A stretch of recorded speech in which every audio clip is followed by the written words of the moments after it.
નમસ્કાર દોસ્તો, વિડીયોમાં ફરી એક વખત તમારું સ્વાગત કરું છું। ફરી એક વખત ગુજરાતની અંદર ભૂપેન્દ્ર પટેલ દાદાનું બુલડોઝર ચાલ્યું અને એ બુલડોઝર એવું ચાલ્યું કે કેટલા લોકોને બેઘર કરી દીધા। ખાસ કરીને મારે વાત કરવી છે, જે રીતે મુસ્લિમ સમાજના ઘર પર બુલડોઝર ચલાવવામાં આવ્યું ત્યાર પછી ત્યાંના રહીશોનું શું કહેવું છે। અમારા મિત્ર વિનીત કુમારે રિપોર્ટિંગ કર્યું, ત્યાર પછી ન્યૂઝ સામે આવ્યા। બાકી ટીવીની અંદર ચેનલોમાં આ ન્યૂઝ તમને કોઈ બતાવતું નથી। સોશિયલ મીડિયા એક હવે એવી તાકાત છે કે જ્યાં તમને દરેક સમાચાર જોવા મળે છે। બાકી ગોદી મીડિયા ક્યારે તમને બતાવતી નથી ટીવીની ચેનલોમાં। જે રીતે અમદાવાદની અંદર, અમદાવાદ આસપાસનો જ વિસ્તાર છે, ત્યાં ફરી એક વખત ભૂપેન્દ્ર દાદાનું બુલડોઝર ચાલતા કેટલા લોકો બેઘર થયા છે અને ત્યાર પછી ત્યાંના રહીશો અને સાથે સાથે જે હિન્દુ સમાજના લોકો પણ રહે છે એમનું શું કહેવું છે દોસ્તો, સાંભળીને તમારા પગ નીચેથી જમીન ખસકી જવાની છે। આવો જરા આ વિડીયોને વિસ્તારથી આપણે જોઈએ ક્રાંતિ માર્ગના માધ્યમથી।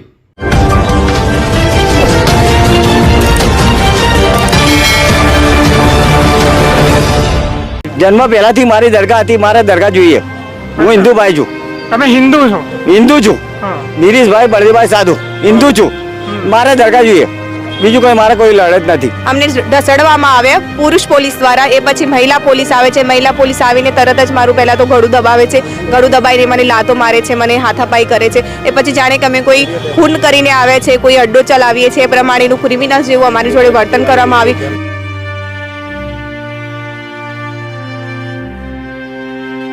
लेकिन तोड़ने से पहले कम से कम 700-600 मकाने हैं। एक फैमिली में अगर 5 मेंबर भी गिनो तो 7,000 मेंबर अभी रमजान महीने में कहाँ जाएंगे।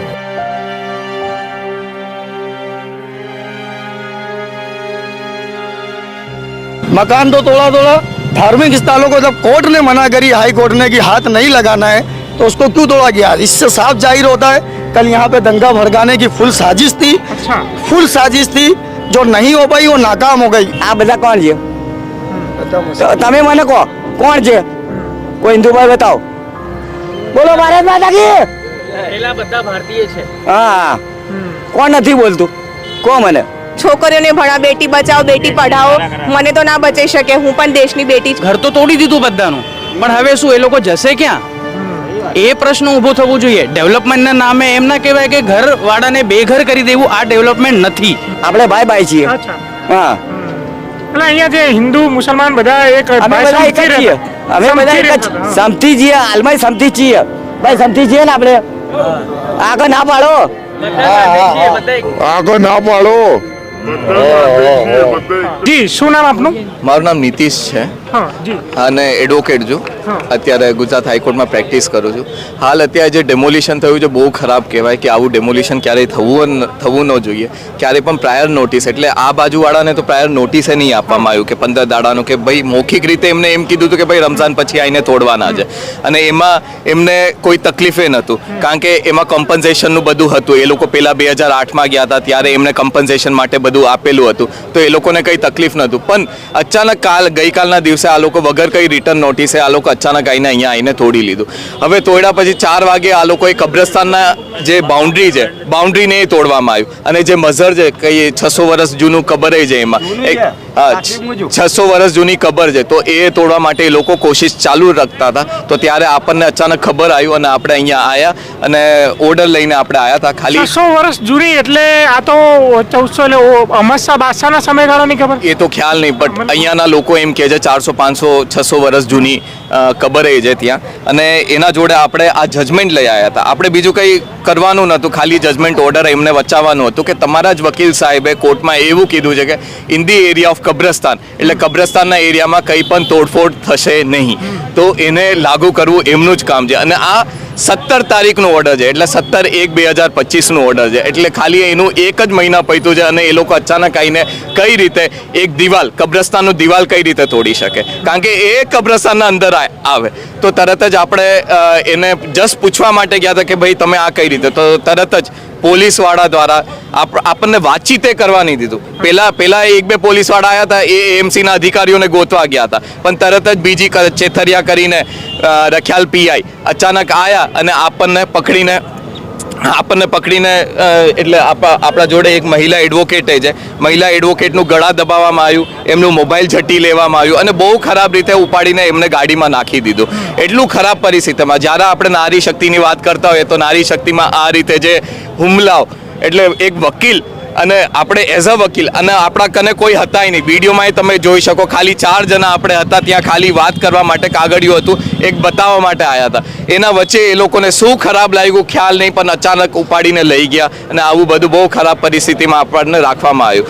અને બાકી વાત સત્યેશા. જી, શું નામ આપનું? મારું નામ સત્યેશા છે અને હું વકીલાત કરું છું. હા, આ ભાઈ કહે છે કે તમારું ગળું પણ દબાવવામાં આવ્યું, તમે ત્યાં જઈને વિરોધ દર્શાવવાનો પ્રયાસ કર્યો ત્યારે. એટલે વિરોધ દર્શાવવાનો તો પ્રયાસ નતો કર્યો. જેમ નીતિશે વાત કરી કે અમે અહીંયા જે હાઈકોર્ટનો ઓર્ડર હતો એ હાઈકોર્ટના ઓર્ડર માટે અમે ખાલી એમને વાતચીત કરવા માટે આવેલા એએમસીને, પણ જ્યારે મારો વિડીયો ચાલતો હતો મારો ફોનમાં, ત્યારે બીજી ચેતરિયા કરીને જે પીઆઈ છે એનો મારો ફોન ઝૂંટવી લીધો, જે તમે વિડીયોમાં જોઈ શકો છો. એ પછી મારા સાથે ઝપાઝપી કરવામાં આવી, અમને ઢસડવામાં આવ્યા પુરુષ પોલીસ દ્વારા. એ પછી મહિલા પોલીસ આવે છે, મહિલા પોલીસ આવીને તરત જ મારું પહેલાં તો ગળું દબાવે છે, ગળું દબાઈને મને લાતો મારે છે, મને હાથાપાઈ કરે છે. એ પછી જાણે કે અમે કોઈ ખૂન કરીને આવે છે, કોઈ અડ્ડો ચલાવીએ છીએ, એ પ્રમાણેનું ક્રિમિનલ જેવું અમારી જોડે વર્તન કરવામાં આવી. પોલીસ સ્ટેશનમાં પણ અમને ત્યાં બેસવા નથી દેતા પીઆઈ કે તમે અમારી સામે ના બેસી શકો, તો અમે શું કોઈ ગુનેગાર છીએ? અમે ફક્ત એક વકીલ છીએ અને વકીલ જે હાઈકોર્ટનો ઓર્ડર છે, હાઈકોર્ટના જે ઓર્ડર છે તો તમે ઉલ્લંઘન કરી રહ્યા છો. હવે સરકાર કહી રહી છે કે કાયદે મેં રહુંગે તો ફાયદે મેં રહુંગે, તો આ તો કાયદો તો અમારી તરફેણમાં જ હતો, હાઈકોર્ટ પણ અમારી તરફેણમાં હતી, છતાં પણ આજે એમને ઉલ્લંઘન કર્યું, ગેરકાયદેસર કાર્યવાહી કરી. એ માટે અમે અહીંયાના લોકો માટે આવેલા, છતાં પણ અમને આ રીતે અમને ધક્કામુક્કી કરીને અમારી સાથે ક્રિમિનલ વ્યવહાર કરવામાં આવ્યો. પરંતુ જે પણ થયું છે અત્યારે, જે કબ્રસ્તાનની એ લોકોએ દિવાલ તોડી છે, તો અમે આમ લોકો સાથે અહીંયાના જે પણ લોકો છે હવે એ પણ કહેવામાં આવે છે કે તમે લોકો કાલે એકલા જ હતા, કોઈ લોકો ના આવ્યા, કેમ કે 500 થી 600 જેટલા પોલીસવાળા હતા, એમના હાથમાં દંડા હતા, તો કાલે કોઈની પણ હિંમત ના ચાલી. પરંતુ અમે અત્યારે લોકો સાથે મળીને જે કબ્રસ્તાનની દિવાલ છે ઊભો કરવા માટે અમે આજે મિટિંગ કરવાના છીએ અને જે પણ અમારાથી મુવમેન્ટ થશે દરેક મુવમેન્ટ સાથે અમે આગળ વધીશું. બેન, કબ્રસ્તાનની દિવાલ તોડી ફક્ત એનાથી વાંધો છે કે પછી આ જે દુકાનો તોડીને લોકોના મકાનો પણ તોડ્યા એનાથી પણ વાંધો છે? હવે જ્યારે હાઈકોર્ટમાં પિટિશન દાખલ થઈ હતી ત્યારે દુકાનો અને મકાનો તોડવામાં આવશે, એએમસીના વકીલે એવું જણાવેલું, પરંતુ એ માટે એમને એએમસી દ્વારા વળતર આપવામાં આવશે. એટલે દુકાનો અને મકાનો માટે વળતર આપવા માટે તૈયાર છે, પરંતુ કબ્રસ્તાનની અંદરનો જે વિસ્તાર છે, કબ્રસ્તાનના વિસ્તારને એ લોકો ટચ નહીં કરી શકે એવું એએમસીના વકીલનું સબમિશન છે. તો દુકાનો અને મકાનો માટે અમને સવારથી ખબર છે કે અહીંયા ડિમોલિશન ચાલે છે, પણ ડિમોલિશન થઈ રહ્યું છે દુકાન અને મકાનોનું, ના કે કબ્રસ્તાનનું. પરંતુ જ્યારે અમને ખબર પડી કે કબ્રસ્તાન પણ તૂટી રહ્યું છે ત્યારે અમે આવીએ છીએ, કેમ કે દુકાનો અને મકાનો માટે એએમસી વળતર આપવાની છે, પરંતુ કબ્રસ્તાન તોડવું એ ગેરકાયદેસર હતું, એ માટે અમે અહીંયા આવેલા. વળતર પહેલા આપવું જોઈએ કે પછી પાછળથી આપવું જોઈએ જ્યારે બધું ધરાશાય કર્યા પછી? એક વકીલ તરીકે તમારું શું કેવું? વળતર તો પહેલા જ આપવું જોઈએ, જ્યારે ભૂખ્યા કોઈ મરી જતું હોય અને મર્યા પછી એમને ખાવાનું આપે એનો કોઈ ફાયદો નથી. વળતર પહેલા આપવું જોઈએ. આ લોકો કહે છે 15 દિવસ પછી વળતર આપીશું. આમનો રમજાન મહિનો હવે આવે છે, આ લોકો એવું કીધેલું કે અમે રમજાન મહિના સુધી કંઈ નહીં કરીએ, છતાં પણ આ લોકો સવારે આવે છે અને 10મા ધોરણની પરીક્ષા ચાલુ થાય છે. આ લોકો કહે છે કે અમે છોકરીઓને ભણા, બેટી બચાવો બેટી પઢાઓ. મને તો ના બચાવી શકે, હું પણ દેશની બેટી છું અને બેટી પઢાઓ એટલે કે 27મી તારીખથી જ્યારે આ 10મા ધોરણની બોર્ડની પરીક્ષા શરૂ થવાની છે, તો આ લોકો ઈચ્છતા પણ નથી કે અહીંયાના લોકો ભણે, તો એ માટે આપણે આ લડત છે આગળ ચલાવીએ. બેન, તમે કહો છો કે અહીંયા જે દુકાનો અને જે મકાનો પાડવાની કોશિશ થઈ, બરાબર, વળતર આપવાની એની વાતચીત થઈ હતી, પણ જે કબર તોડવાની કે જે કબ્રસ્તાનની અંદર જે કંઈ તોડવાની વાત હતી એ નહોતી, તો એવું તો શું ઈરાદો હશે કે આ તોડવાની કોશિશ થઈ હશે? શું લાગે? હવે એમનો ઈરાદો તો આપણને ખબર નથી, પરંતુ આપણે સત્યની સાથે છીએ, અહીંયાના લોકોની સાથે છીએ અને આપણે જે પણ લડત કરવાની થાય, અમારી સામે જે પણ હોય, એએમસી હોય, પોલીસ હોય, કોઈ પણ હોય, અમે એમની સામે અવાજથી લડીશું. તો જોયું ને તમે, હવે આ બુલડોઝરનો ચસ્કો ગુજરાતમાં આવ્યો છે, ઉત્તર પ્રદેશમાંથી હવે ગુજરાતમાં આવ્યો છે.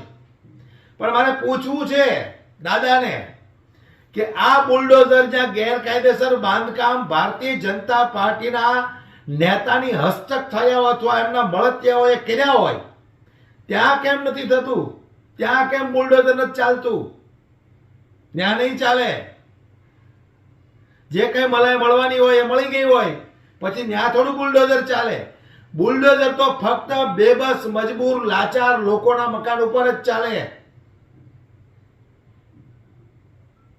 હાલ વિડીયોમાં દોસ્તો આટલું જ. વધારે મારે શું કહેવું હવે? બસ જાગૃત બનો એ હું તમને કહું છું. આ વિડીયો બાબતે તમારું શું કહેવું છે મને કોમેન્ટ બોક્સમાં જરૂરથી જણાવજો. ધન્યવાદ.